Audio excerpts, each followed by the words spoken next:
এমন করে মেয়ে শিল্পী বলতে পারবো না যে শ্বশুর বাড়ি থেকে গান করতেছে। আমি চ্যালেঞ্জ ধরলাম, আপনি এগুলো ছাড়বেন, আমি চ্যালেঞ্জ দেখি আমাকে কে কি বলে। কিন্তু আমি জীবনে ছোট থেকে বড় হয়েছে, আমাকে অনেকে হেল্প করছে।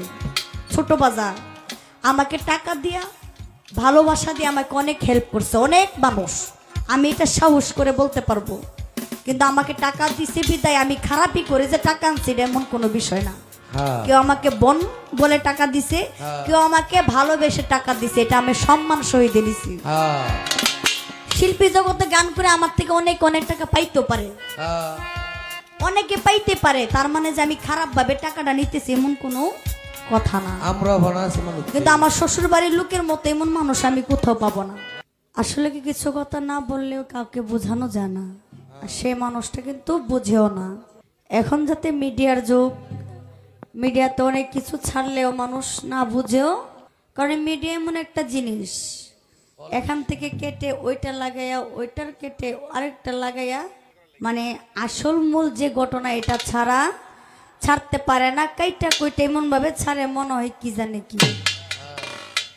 প্রথমে শুরু হয়েছে ভাইরাল থেকে, প্রথম কিন্তু আমি কিছু কথা বলিনি, আমি যাতে প্রথম স্টেজে দাঁড়িয়েছি আমি কিছুই বলিনি। আমার ভাইয়ের থেকেই কথা শুরু হয়েছে, ঘরের কথা হোক আর যে কোনো কথাই আমার ভাইয়ের থেকে প্রথম শুরু হয়েছে।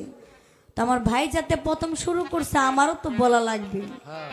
আর বউর কথা বলছি, আমার ভাই বলছি বিদায় যে আমার বউ সব কিছু দেখবে। আমি বলছি স্টেজে তো বউর কথা বলা উচিত না, সংসারে যাই হয়ে যাক।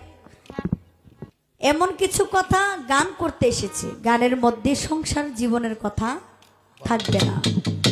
আমার স্বামীর সাথে আমি সংসার করি, এটা আমার সংসার জীবন আলাদা, আর এখানে আমি কর্ম করতে এসেছি, কর্মের কথাটাই আলাদা। আর আল্লাহর রহমতে আপনাদের দোয়া আমি যার কাছে বিবাহ বসেছি বাবাজি, তার সাথে আমার সংসার জীবন প্রায় 10 থেকে 11 বছর।